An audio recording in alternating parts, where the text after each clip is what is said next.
Bonjour Manon Aubry. Bonjour. Et une fois n'est pas coutume, on va commencer par autre chose que la politique, puisque c'est aujourd'hui le coup d'envoi, vous le savez évidemment, de la Coupe du Monde de football féminine. Ça se passe en France, ce sera ce soir à 21h avec le match entre l'équipe de France et la Corée du Sud. Est-ce que c'est un événement qui vous réjouit et que vous allez suivre ? Oui, avec beaucoup d'intérêt. J'ai toujours beaucoup aimé le foot, mais en particulier le sport féminin. Je fais moi-même un sport où il y a beaucoup moins de femmes qui en font que d'hommes, le water polo. Donc je vais suivre avec beaucoup d'intérêt les matchs de foot. Et puis j'espère que l'équipe de France ira le plus loin possible dans la compétition et valoriser un peu le sport féminin qui est dominé essentiellement par les hommes. Il y a des joueuses que vous suivez en particulier, dont vous attendez des performances remarquables ? Non, je crois que de toute façon, ça reste un sport d'équipe. Elles seront 11 sur le terrain et j'espère qu'elles iront le plus loin possible. Et la force du foot, c'est aussi d'être avant tout un sport où on joue à plusieurs. Pour moi, j'ai fait longtemps des sports individuels avant, triathlon, la natation, et ça fait du bien de voir un beau sport collectif. Alors, pour en revenir à des choses moins réjouissantes, est-ce que vous avez digéré, est-ce que vous avez analysé le résultat de la liste que vous conduisiez aux élections européennes, à savoir 6,31%, ce qui est évidemment très en deçà de ce que vous espériez ? Oui, c'est un résultat qui est décevant. On commence à l'analyser avec tête froide et avec un peu de recul. Je pense que c'est important. Clairement, le résultat n'est pas à la hauteur de nos espérances.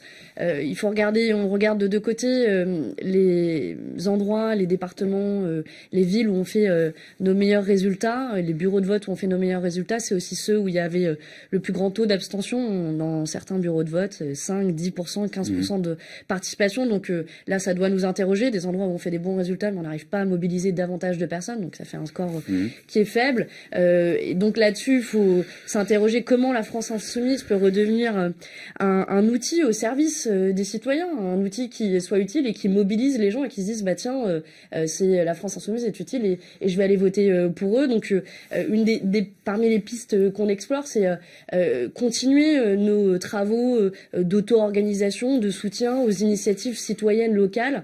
Je pense notamment à Marseille où on a par exemple rénové une école, le bureau de vote où on a rénové cette école. C'est là où on fait un de nos meilleurs scores à Marseille. Bon, ça fait partie des pistes de comment redevenir un outil au service des citoyens sur le terrain. Alors, un outil au service des citoyens, est-ce que la France insoumise peut aussi ou encore être un outil au service de la gauche ? Est-ce que ce mouvement pourrait être aujourd'hui le noyau autour duquel viendrait se reconstruire la gauche, ou est-ce que le coche est manqué ? La question c'est qu'on doit se poser, c'est est-ce que l'objectif reste de fédérer la gauche en priorité ?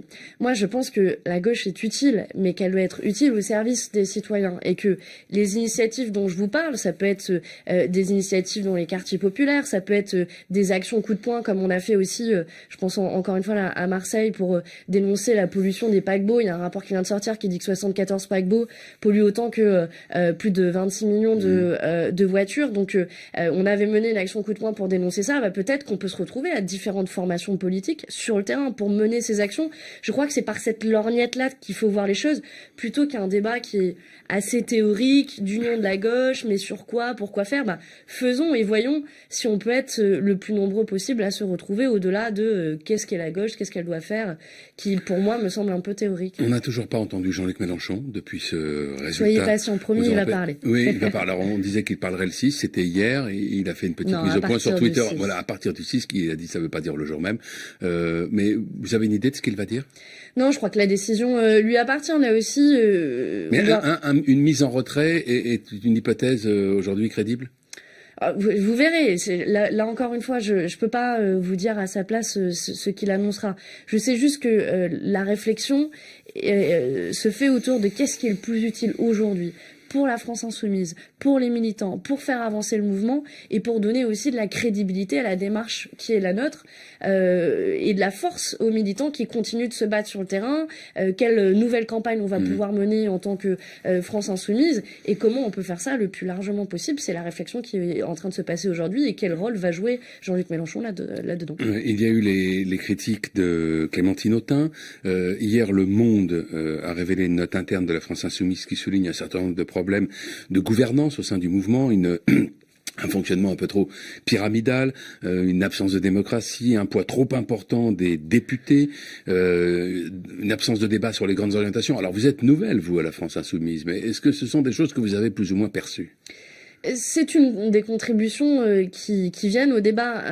Je pense que la France Insoumise est un mouvement qui est un mouvement jeune et qui est en évolution constante. Et là, on va avoir une assemblée représentative le 23 juin prochain, donc ce sera l'occasion de débattre de cela et d'avancer dans la mise en place d'instances qui peuvent satisfaire le plus grand nombre des militants de la France Insoumise. Moi, en tout cas, j'y suis en faveur. Donc, j'écoute, si vous voulez, un peu aussi parfois encore comme un acteur extérieur tout ce qui se passe à la France Insoumise, et j'espère que le 23 juin on pourra aboutir sur une forme d'organisation du mouvement qui satisfasse le plus grand nombre possible. En tout cas, j'invite tous les militants, toutes celles et tous ceux qui s'interrogent sur l'organisation du mouvement à faire des contributions en vue de l'Assemblée représentative, avec notamment des militants qui seront tirés au sort pour participer à cette Assemblée et qui, j'espère, aboutira sur une forme dans laquelle tout le monde pourra se retrouver, qui nous permettra d'aller de l'avant. Alors il y aura donc 6 députés de la France Insoumise au Parlement européen, dont vous. Vous avez déjà fait connaissance avec les lieux depuis plusieurs jours.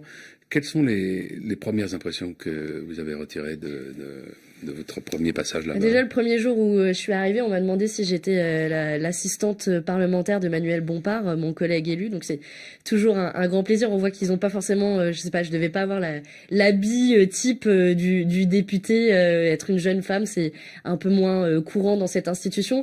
Et honnêtement, l'impression que j'en ai au bout d'une semaine, c'est que c'est une institution qui a besoin d'être un peu dépoussiérée. On sent le poids de l'institution européenne et comment on peut être très vite enfermé dans une institution qui nous éloigne finalement des citoyens, des préoccupations des peuples.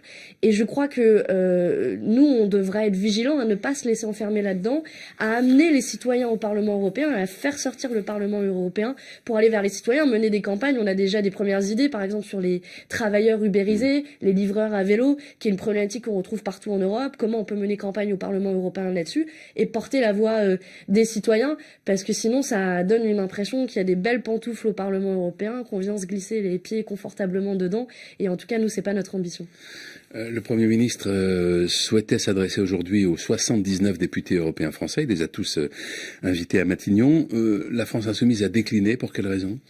Bien, Amélie de Montchalin, la ministre des Affaires européennes, voulait constituer une équipe France. Alors, on parlait de foot, peut-être qu'elle veut se redéguiser en Didier Deschamps, mais si vous voulez, nous, on n'a pas de consigne à recevoir de la part du Premier ministre et du gouvernement. Notre légitimité, on la tire des urnes, et ça aurait été un peu bizarre qu'on se retrouve tous en ronde d'union entre députés européens, que je m'assois à côté de Jordan Bardella et que j'écoute Édouard Philippe. Ça n'avait pas beaucoup de sens. Évidemment qu'on est prêt à disposer, à échanger avec le gouvernement français. C'est d'ailleurs assez classique dans le fonctionnement du Parlement européen, avant que chaque session plénière, qu'on discute de fond.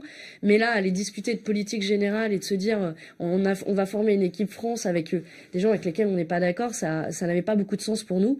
D'ailleurs, je crois qu'on n'est pas les seuls à avoir décliné cette invitation. Merci Manon Aubry. Merci à vous. Bonne journée.